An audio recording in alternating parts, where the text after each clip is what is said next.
شاہ است حسین، بادشاہ است حسین، دین است حسین، دین پناہ است حسین، سردار نادا دست در دست یزید، حق کا کے بنا لا الہ است حسین۔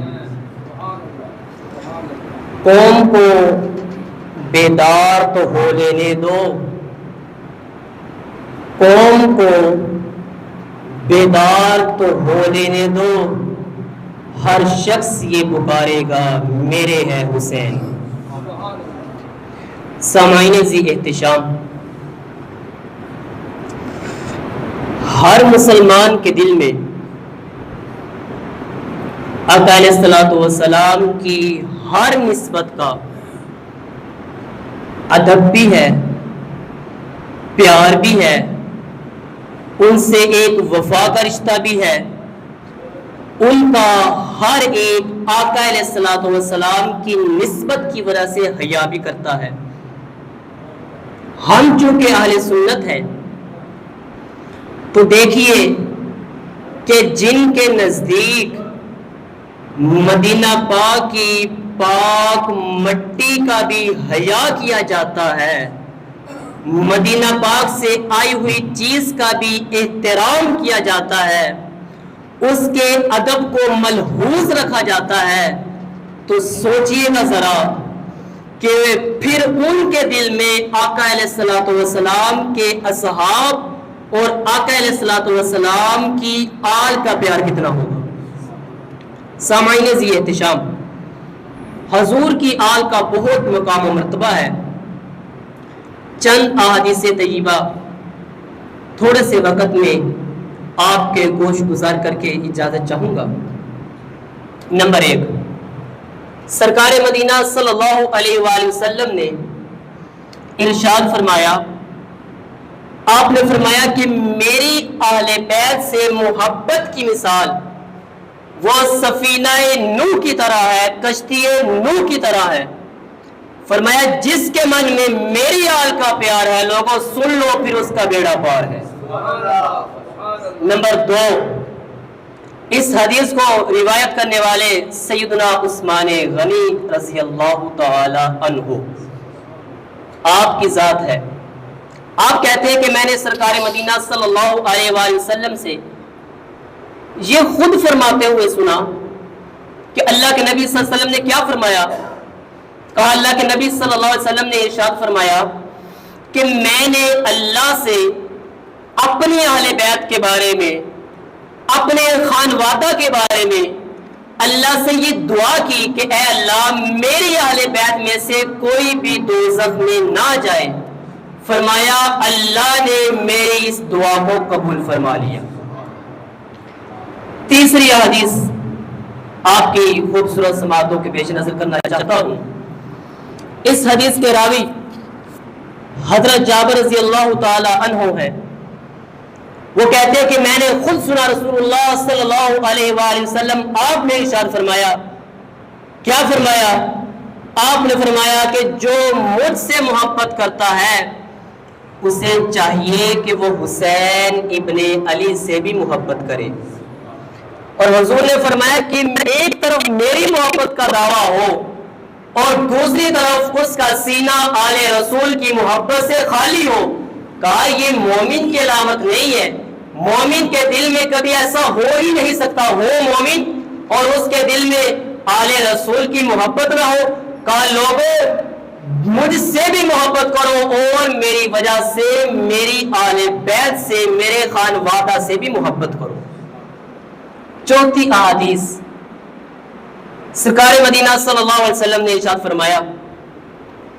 کہا اے لوگوں اللہ سے محبت کرو اس وجہ سے کہ وہ تمہارا خالق ہے، تمہارا مالک ہے، تمہیں عطا کرتا ہے، تمہیں رزق دیتا ہے، تمہیں نوازتا ہے۔ کہا اس وجہ سے اللہ سے محبت کرو، اور فرمایا مجھ سے محبت اس وجہ سے کرو کہ میں اللہ کا پیارا حبیب ہوں۔ اور پھر آخر پر فرمایا، کہا میری آل بیت سے، میرے گھر والوں سے اس وجہ سے محبت کرو کہ وہ میری آل ہے۔ سرکار مدینہ صلی اللہ علیہ وسلم نے فرمایا کہ اللہ سے محبت کہ وہ تمہارا مالک ہے، خالق ہے، تمہارا تمہیں رزق دینے والا ہے، کہا اس وجہ سے اللہ سے محبت کرو۔ کہا پھر مجھ سے محبت اللہ کی وجہ سے کہ میں اللہ کا پیارا محبوب ہوں، اور فرمایا میری اہل بیت سے، میرے خاندان سے اس وجہ سے محبت کرو کہ وہ میری آل ہے۔ سامعین ذی احتشام، آپ غور کرتے جائیں کہ آل رسول کی ہر حدیث صحابہ نے بیان کی۔ خدارا حضور کی نسبتوں سے پیار کیجئے، ان کو عقل کی تکڑی میں نہ توڑا جائے۔ یہ جو حضور کی نسبتیں ہیں، اصحاب ہیں، آل رسول ہیں، آپ کی ازواج ہیں، یہ نہ تو مناظروں کے لیے ہے، یہ نہ تو فرقوں کے لیے ہے، یہ نہ تو طبقوں کے لیے ہے، بلکہ یہ تو عشق اور پیار کے لیے ہے۔ غیروں نے کیا چال چلی کہ آج یہ جو نفوس قدسیہ ہیں، آقا علیہ الصلوۃ والسلام کے اصحاب ہیں، آپ کی ازواج ہیں، آپ کے اہل بیت ہیں، ان کے بارے میں ہمارے اندر لڑائیاں ہونا شروع ہو گئی۔ تو سامعین ذی احتشام، یہاں پر بابا فرید گنج شکر رحمۃ اللہ علیہ، آپ کا چونکہ ابھی عرس گزرا ہے تو اس حوالے سے آپ کا ایک قول بیان کر کے اپنی بات کو آگے لے جاؤں گا۔ بابا فرید گنج شکر رحمۃ اللہ علیہ، آپ نے فرمایا، آپ کا یہ قول ہے، کہا جو لوگ میرے پاس آتے تھے، میرے چاہنے والے تھے، میرے مریدین تھے، کہا میں نے ان کو یہ نصیحت کی تھی کہ اے لوگوں، جب بھی میرے پاس آؤ، جو بھی تحائف لے کر آنا، تحفہ لے کر آنا، کبھی اس میں کینچی نہ لے کر آنا، سوئی دھاگا لے آنا، کینچی نہ لے کر آنا۔ مریدوں نے عرض کی کہ کیوں، اس کی کیا وجہ ہے؟ تو بابا فرید گنج شکر رحمۃ اللہ علیہ نے فرمایا کہ کینچی کا کام کاٹنا ہے، الگ کرنا ہے، اور سوئی دھاگے کا کام ہے کٹے ہوئے کو جوڑنا۔ کہا فرید توڑنے نہیں آیا، بلکہ فرید تو امت کو جوڑنے آیا۔ سامعین ذی احتشام، حضور کی نسبتوں کا ہر طرح سے خیال کیجئے، چاہے وہ اصحاب کی عظمت ہو، چاہے آل بیت کی عظمت ہو، چاہے نبی کریم صلی اللہ علیہ وسلم کی ازواج کی عظمت ہو۔ اللہ کے نبی صلی اللہ علیہ وسلم کے اصحاب کا مقام و مرتبہ یہ ہے، صرف اشارہ دے کر اپنی بات کو آگے لے جاؤں گا۔ صحابہ کرام کے جب گھوڑے سواریاں وہ جہاد کے لیے نکلتی ہیں، جہاد کرنے کے لیے، جنگ کے لیے، تو ان سواریوں کے قدموں سے جو مٹی لگتی ہے، جو خاک لگتی ہے، جو گرد لگتی ہے، اللہ قرآن میں اس مٹی کی، اس خاک کی بھی قسمیں اٹھا رہا ہے۔ وَالذَّارِيَاتِ ذَرْوًا، کہ اے محبوب تیرے صحابہ جو جہاد پر نکل رہے ہیں، ان کی جو سواریاں ہیں، گھوڑے ہیں، اونٹ ہیں، ان کے قدموں کے ساتھ یہ جو اڑنے والی مٹی ہے، گرد ہے، خاک ہے، مجھ رب کو اس مٹی کی بھی قسم۔ تو سوچئے، یہ ہے اللہ کے نبی صلی اللہ علیہ وسلم کے پیارے اصحاب، اور پھر آپ کی آل حسنین کریمین کا مقام و مرتبہ کیا ہوگا؟ ان کے سامنے کوئی آنکھ میلی کر کے کیسے دیکھ سکتا ہے کہ جب بھی کوئی ان کی طرف آنکھ اٹھائے گا، شرم کی وجہ سے اس کی آنکھ جھک جائے گی، کیونکہ حسنین کریمین آپ کی شخصیت وہ شخصیت ہے، جب بھی یہ بیٹھتے تھے تو وہ تو بیٹھتے ہی حضور کے کندھوں کے اوپر تھے۔ ان کے مقام و مرتبے کا عالم کیا ہوگا؟ سامعین ذی احتشام، 5ویں احادیث پنجتن کے نام سے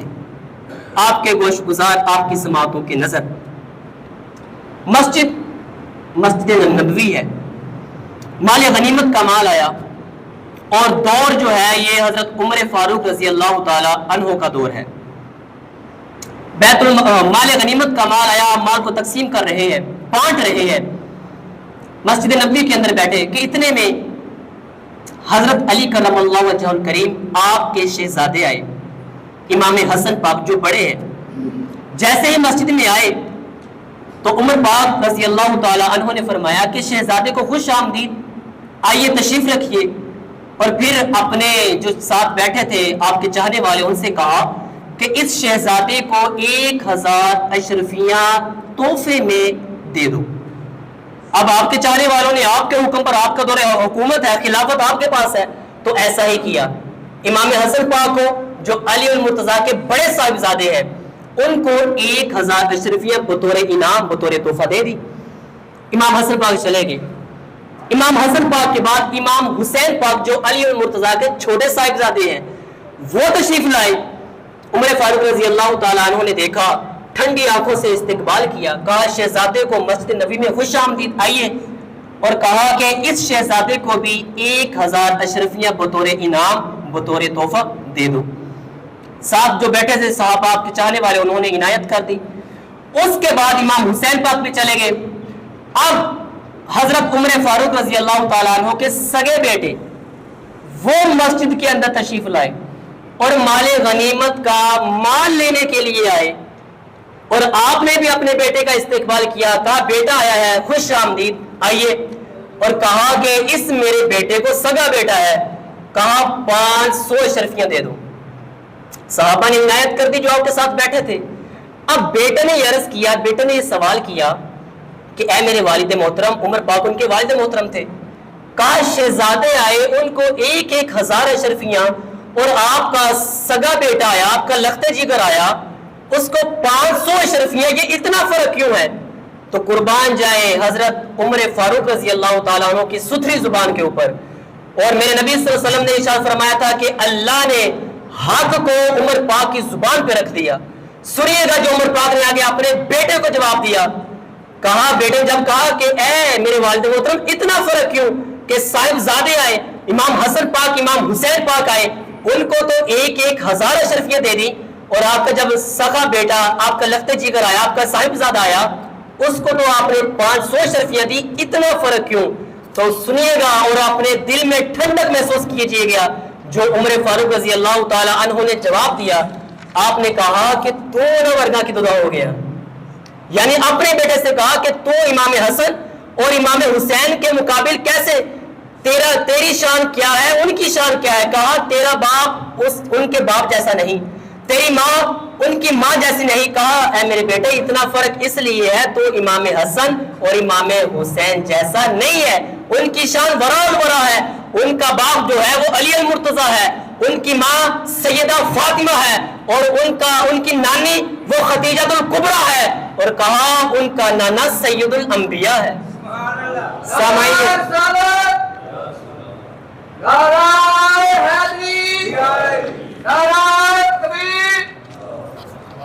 چند کلمات موقع مناسبت کی حوالے سے آپ کے سامنے گوش گزار کرتا ہوں، امید ہے آپ پوری توجہ کے ساتھ سماعت فرمائیں گے۔ توجہ میری طرف، الفاظ کی طرف غور کرنی ہے، جو غور کرے گا سمجھ اسی کو آئے گی۔ اسلام کی تاریخ کے اندر نہ شہادتوں کی کمی ہے نہ شہداء کی کمی ہے، شہید ہوتے رہے اور قیامت تک ہوتے رہیں گے، اور ان شہداء کی صف میں شہداء بدر بھی کھڑے ہیں، ان شہداء کی صف میں شہداء احد بھی تشریف فرما ہے، ان شہداء کی صف میں غزوہ حنین ہوا، غزوہ تبوک ہوا، غزوہ احزاب ہوا، ان سب کے شہداء بھی کائنات شہادت کا جمر ہے، شہداء کی صف میں شہداء کی قطار میں کھڑے ہیں، مگر کائنات شہادت میں جو مقبولیت، جو پذیرائی، جو مقام و مرتبہ، جو تذکرہ عام، جو شہرہ عام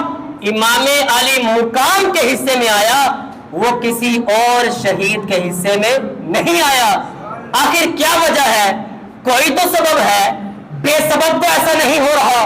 ہاں اگر کوئی کہے کہ کسی طبقے نے محافل سجا کر، مجالس سجا کر امام حسن پاک امام حسین کی شہادت کو مشہور کر دیا، اس وجہ سے مشہور ہو گئی، اس وجہ سے معروف ہو گئی، تو ہم کہتے ہیں شہادت حسین کی ناقدری نہ کیجیے۔ ارے یہ بات تو ہے کہ کوئی امام حسین کا امام حسن کا ذکر کرے اور وہ مشہور ہو جائے، یہ بات تو ایک آسان سا لوجک ہے، اس میں سمجھنے والی کیا مشکل بات ہے کہ اگر کوئی امام حسن پاک کا امام حسین پاک کا اپنی محافل کے اندر اپنی مجالس کے اندر ذکر کرے اور وہ مشہور ہو سکتا ہے، لیکن اگر کوئی یہ سمجھے کہ میں ان کا تذکرہ کر رہا ہوں اس وجہ سے ان کی شہادت مشہور ہو گئی، یہ ہرگز ایسی بات نہیں۔ ہاں اگر کوئی یہ مانتا بھی ہے تو ہم ان کو یہ کہتے ہیں کہ اگر آپ یہ سمجھتے ہیں کہ آپ کے ذکر کرنے سے، آپ کے تذکرہ کرنے سے امام حسین کی شہادت مشہور ہو گئی، تو آؤ میدان کھلا ہے، کسی اور کی شہادت بھی مشہور کر کے دیکھ لو۔ ہاں کچھ لوگوں نے ایسا چاہا بھی، کسی اور کی شہادت کو بھی مشہور کرنا، معروف کرنا چاہا، لیکن جو فیصلہ رب العالمین کی بارگاہ میں ہوتا ہے وہ یہاں نہیں ہوتا۔ ارے جن کی شہادت من جانب اللہ لکھ دی جائے، ان کی شہادت کا بھی مقابلہ نہیں، ان کے مقام و مرتبے کا بھی مقابلہ نہیں۔ سامعین ذی احتشام، میں تو اس کو اس طرح دیکھتا ہوں، آپ سوچئے گا اور ایک قدم آگے بڑھئے گا، ذرا تصور کیجئے، اگر نبی کریم صلی اللہ علیہ وسلم بنفس نفیس آپ کی ذات اقدس کسی غزوہ کے اندر، کسی جنگ کے اندر اللہ کے نبی صلی اللہ علیہ وسلم خود شہید ہوئے ہوتے، میرے الفاظ پہ غور کرنی ہے، اگر شہید ہوئے ہوتے، اگر اللہ کا یہ وعدہ نہ ہوتا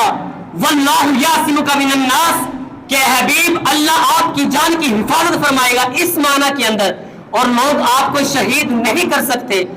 تو اگر اللہ کا یہ وعدہ نہ ہوتا کہ اللہ آپ کی جان کی حفاظت فرمائے گا، تو مجھے بتائیے کیا آج شہادت مصطفیٰ اور باقی شہداء کا جو تذکرہ وہ برابر ہوتا؟ کیا 19-20 کا فرق ہوتا؟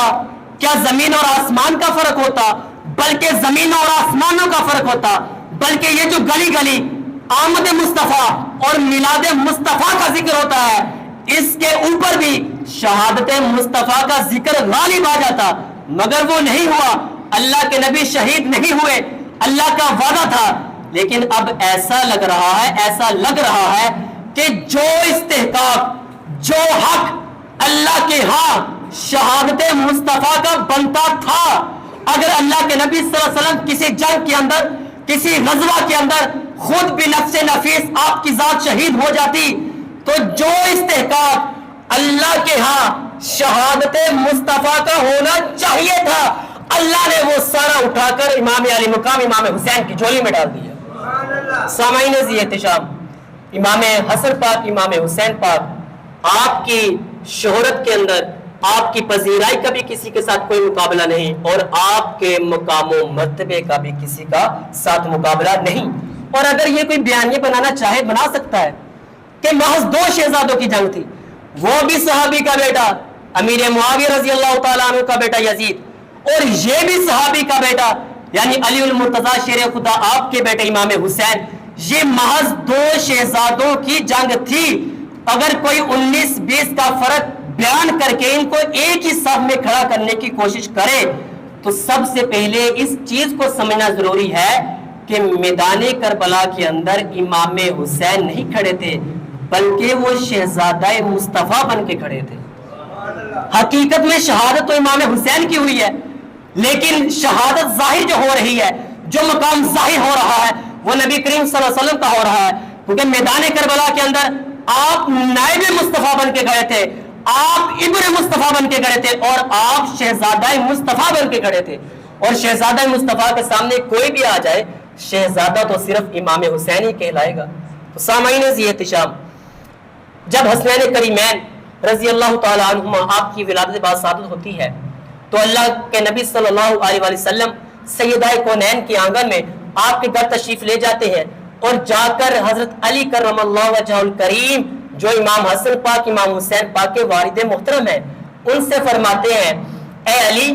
بے شک یہ تیرے بیٹے ہیں، تیری صلب سے ہے، تیری پشت سے ہے، حقیقت یہی ہے، مگر حکمن میں محمد یہ کہہ رہا ہوں، اے علی یہ تیرے بیٹے نہیں، یہ مجھ مصطفیٰ کے بیٹے ہیں۔ سامعین ذی احتشام، اب اللہ کے نبی صلی اللہ علیہ وسلم نے ابن مصطفیٰ کہہ دیا، شہزادہ مصطفیٰ کہہ دیا، یہ بات آ گئی حدیث پاک میں، اور جو چیز حدیث پاک سے ثابت ہو وہ دلیل ظنی سے ثابت ہوتی ہے، اگر کوئی اس حدیث کا انکار کرے وہ کافر ہو نہیں سکتا۔ اب گویا اللہ نے یہ فرمایا، اے حبیب تو نے کر دیا اعلان کہ حسن میرا بیٹا، حسین میرا بیٹا، یہ چیز آ گئی حدیث میں، اور اگر کوئی حدیث کا انکار کرنا چاہے، اور ایسا ہوا بھی، کچھ لوگ آئے بھی اور انہوں نے کہا ہم حدیث کو نہیں مانتے، ہم تو صرف قرآن کو ماننے والے ہیں، میں ان کی بات کر رہا ہوں۔ اگر کوئی طبقہ ایسا پیدا بھی ہو جائے کہ جو حدیث کا انکار کرے، حدیث سے جو چیز ثابت ہو وہ دلیل ظنی ہوتی ہے، اور جو دلیل ظنی کا انکار کرے وہ کافر نہیں ہوتا۔ گویا اللہ نے فرمایا اے حبیب تیری زبان مبارک سے یہ نکل گیا کہ حسن میرا بیٹا، حسین میرا بیٹا، یہ ابنائے مصطفیٰ ہے، یہ شہزادہ مصطفیٰ ہے۔ میں خدا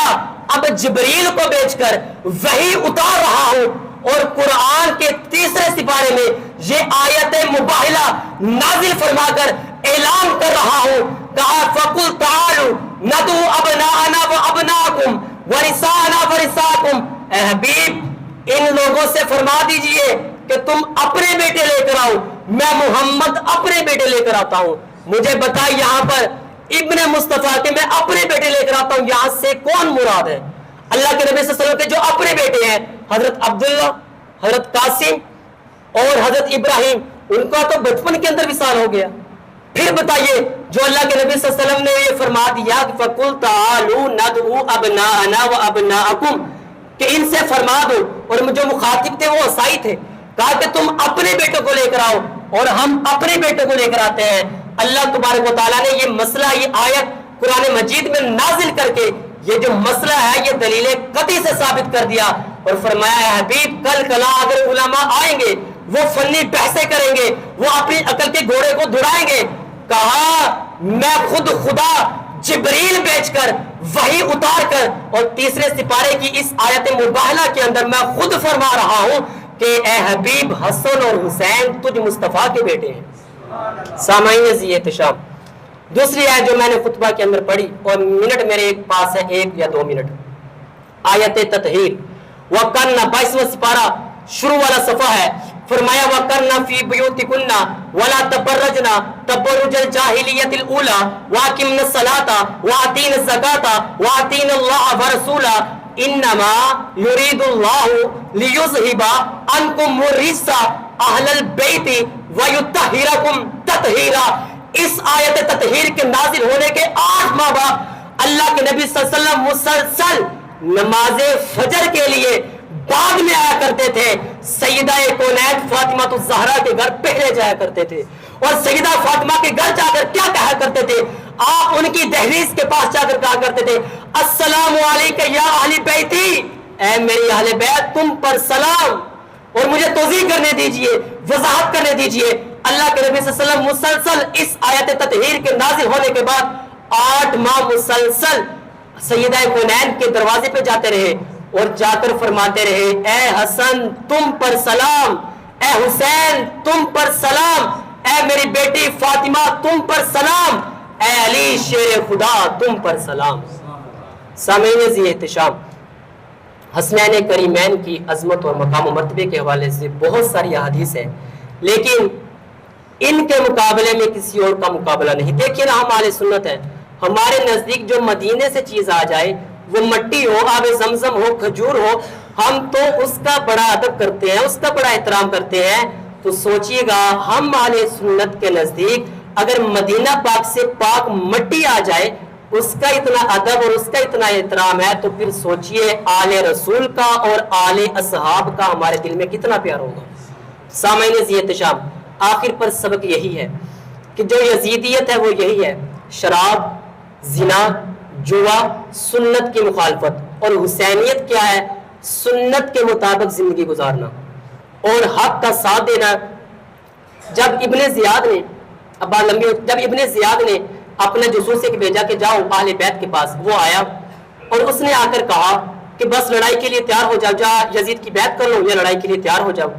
اب امام حسین پاک نے حضرت عباس کو بھیجا کہ اس سے جا کر کہو کہ یزید کی بیعت تو ہم نے کی نہیں، نہ کرنی ہے، اور دوسری بات تو ہمیں لڑائی سے ڈرا رہا ہے، سن لے ہم شیر خدا کے بیٹے ہیں، جب لڑائی کا وقت آیا ہم لڑائی بھی کر لیں، صرف 1 رات ہمیں مہلت دے دی جائے۔ 9 محرم الحرام کو یہ واقعہ پیش آیا، حضرت امام حسین نے 1 رات مہلت مانگی، اور آپ نے جو ساری رات عمل کیا، ساری رات اہل بیت کے خیموں سے تلاوت قرآن پاک کی آوازیں آتی رہی، اور آپ نے